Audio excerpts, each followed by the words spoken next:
enti no eno no GRA for de no so ebeboa pa san hyehye no wo mesha se January 2022 no ma yese na be assembly no so benya kwan bi obefa so agye ne sika abefo kwa so a ebeboa me na nye ne sika nyina nkoba so obi kwaje di bia hye ne botom so wo a obetua no hu o ma no adoje na se de bia aban no enya ne sika nta hyehye GRA yese kim assembly no ebeboa mo matimi abobom sika nyina no no manya bi abo mo ho bra no mo di bi so aboa Ghana empuntuo eno achi wose ne mobile money ahodo ya yeye se wo ma ne sika ama obi wo mobile money so eno de wa kire wa ha se no se wo ye wo mobile money so se wo ko bank na akọ send sika no ene bronize money transaction momo transaction bia wo ye no aban se 1.75% na wotua wo so ene to a wo betua wo so tie nei wo send sika fa mobile money so akomo obi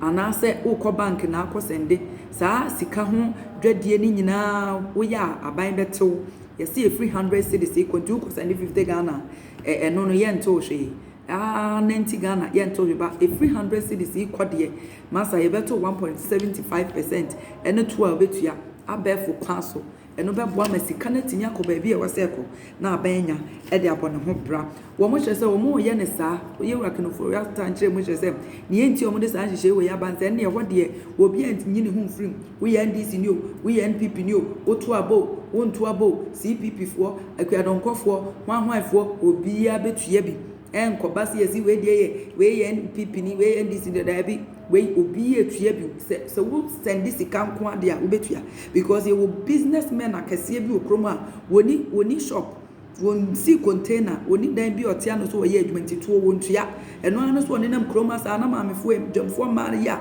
dwamfo yo mo stores nkitinkiti wo mo na GRA fo so ya no mo si o mo se so mo de enimba bi o mo te na mo je business akese je sika twitwi de obi wo ma sika hu dwa no wo de da bi o ye money transaction wo send ne ya de ba wo ntua hwe aden ya onu oni baby ote ti GRA for office be na mokwaji sika na free wo mu ni baby on beko sa nkrofo ni na se na be ya aban benya to afiri wo mo ho e de abo man Ghana ho bran enu nti no mo de enu aba se ne be boa pa ma aban anya sika sa na kanofori ata e kire wa ha se ebi mo wa o mu ntua bebrebe o mu ntua nyina because oni baby ote kora oni office abekọ akwaje eto afiri ne ho ono no ye businessman okoba sa money transaction no ye mobile money okoba no ye sika no okoba no de ye business akese woni office bi atim nti ontua kenofori ata se sa de ni nyina atwam obi etua wutua mesumi etua tie ndie obi apeo obetua obi abetua bia no beboa eno so bebo yenye wodwamu no eho ban se yenye aye ne ye wo container nti GRA fo ni ba bi etie ye ya hiri no maduro na wo mu ase bi omuji sika twitwiri dia kase no ye hu ba bi omote no na eno nti omu ntua to kenofori ata si we beboa papa ama mu mu a GRA for tata mo yenya yesika yenya sika hibia nanso da bi omusi ye konso ebo ye ho ban na afi wo mu a wo mu wosika twitwiri dedi adwuma kase je mfaso bum na wo ntua no ya che wo mu nyina mo matua enti e honso ebebo anti ose wo man Ghana yenyina yente ase enu achi you start no ekoto ba bia wo kire se enei aban ese ye hwehwe se ne ankrankro mo awo mu nnwuma no so no aban de sika best 5 billion Ghana cedis ena kwa akoso o mase ebia wo ekromo abie bojobojo ankakra ene 5 billion fie me nsam yi ye de ba be wura nso hwehwe da ho eduru wa mpanfo be kyekye ama obia ate ase wone sika kra bia hodro Pronise financial institutions e wo man Ghana mu no aban no wo na aka bo on be yes an hwehwe no enti se wo ka you start no ankran bi ma aban be so o mase ama o atimi anya o madwuma o matimi abi o madwuma ene wo mo abi adwuma dada Pronise small and medium enterprise for no mo so aban de sika be rom te bia na wo ye bojobojo ene aban ba be so wase obema sika kakra obetimi abi container kese sombro so a so obefa obi ama na ba be ka ho wo kra so adwuma na impunto be pemte ko ba sa to no obetimi atua abra unsu enti sa sika ni nyina wo ka ne ode ma hye you start no mu ene ne ode so adwumafo ase ankronkwa adwumafo ase na was 10 billion Ghana cedis wone sika krabe wo my Ghana mu aban no wo mo na eka bom aye hyehyɛ no mususu sɛ ebeboa pam ama nei obia agina ne naso na aban sika wono no nso hia no watimi agye no de abo my Ghana ɛho bra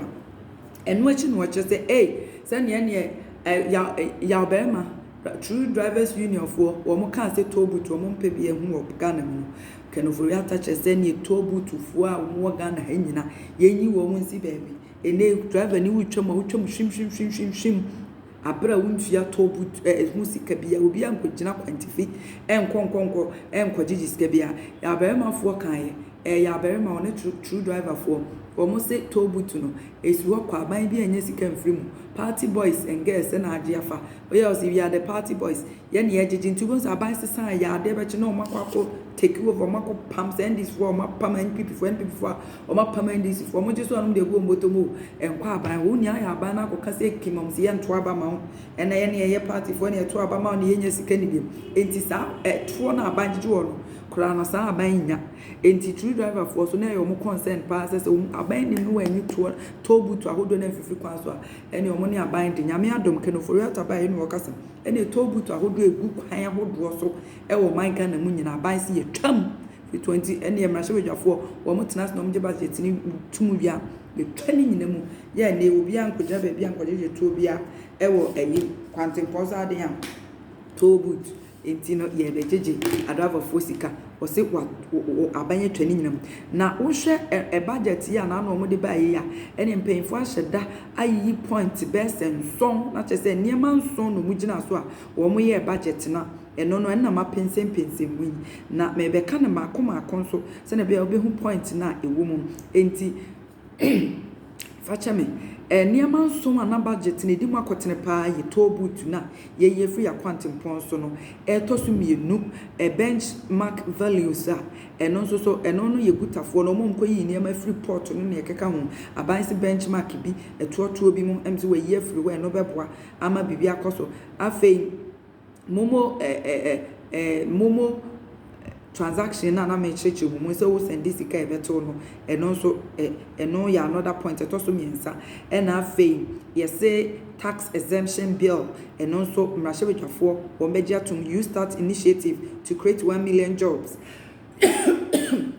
fache me why kasa ne doso 44 pages so na ma summarize nti into you start initiative no etoso enum eno na aban ebe so ankrankran ase wo bi a woni adwuma ye so opeso osun adwuma so opeso obi o business aban be ma osika obeso mu na ye mfa sika na ma keke ye be ye nkyerkyera ma ne opeso oye no aban na be di wachi kakra ama we bi sika na ye de me bi mu anom de akotwa mu num spelele wo de akore na mo de akọ wo de abona task obi okra no de akoye ma asem ne keka mai so e fa de ano aduane ama meme ne de obi o se aban na adwuma no kra nyi da bi wo peso ye hairdresser do beto adwuma mu ye wi a bia ye bia ma wo so apeso obi o business no ye be ma ho nim de akyekyewa na ye di wani matene se ne be ye sika no onye nkwhye ne me boga na foka afi na kofo esenka ye nyenim se October 30th and a 3 years contract no eso aban so de afe ba ko ato so ne aka animu no wo mo ye nhyehyɛ se ye be mo permanent anase ye mo permanent eno so ho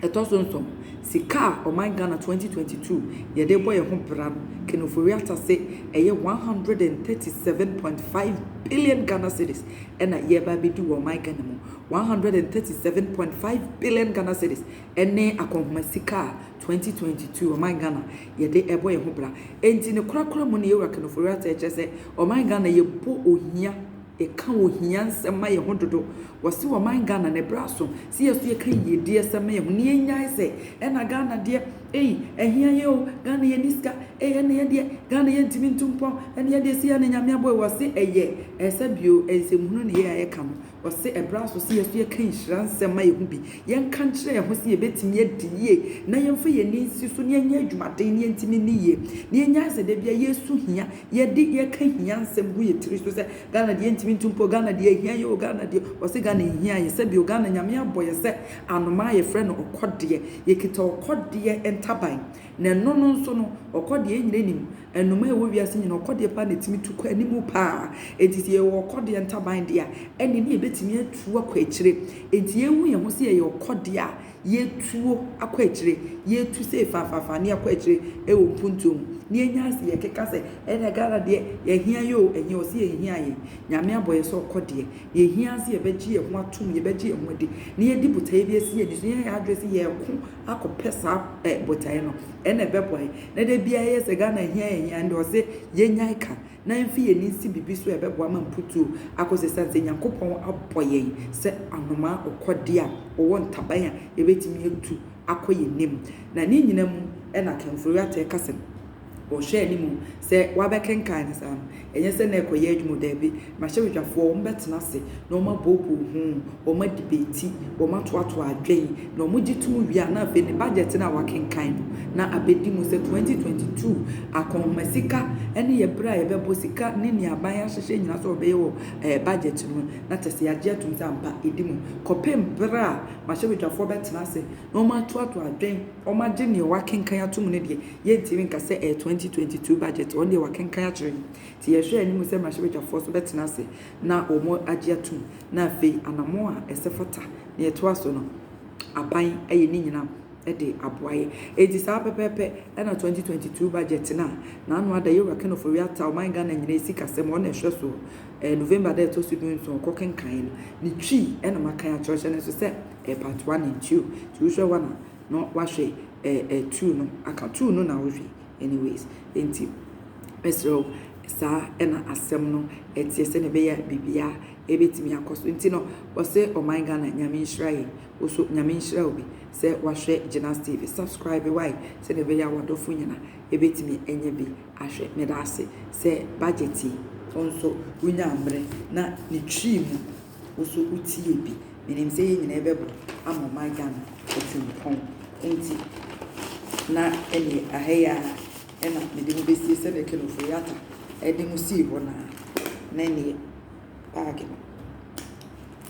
okay. God bless our motherland Ghana. Nyankopon onhyira o man Ghana. Me that's